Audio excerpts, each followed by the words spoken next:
मुंबई गोवा महामार्गावरील खेड येथील काशीमठजवळ कार आणि दुचाकीचा भीषण अपघात झालाय. कारकाई हॉटेलसमोर कार चालकाने अचानक डिव्हायडर ओलांडण्याचा प्रयत्न केला. त्यामुळे समोरून वेगाने येणारी दुचाकी कारवर जोरदार धडकली.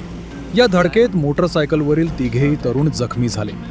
ब्रिज खाली तैनात असलेली जगद्गुरू रामनंदाचार्य श्री नरेंद्राचार्यजी संस्थान नानीज धाम यांची 24 तास अपघात मदतीसाठी उपलब्ध असलेली विनामूल्य रुग्णवाहिका तात्काळ घटनास्थळी पोहोचली. रुग्णवाहिकेचे चालक सूरज हंबीर यांनी जखमींना तातडीने उपचारासाठी कळंबणी येथील उपजिल्हा रुग्णालयात दाखल केले. या अपघातात चैतन्य रमेश पवार वय 25, किरण गणेश पवार वय 23 आणि संकेत अनंत पवार वय 24 हे तिघेही विन्हेरे येथील रहिवासी जखमी झालेत. सुदैवाने वेळीच मदत मिळाल्यामुळे मोठी जीवितहानी टळली असून पुढील तपास सुरू आहे.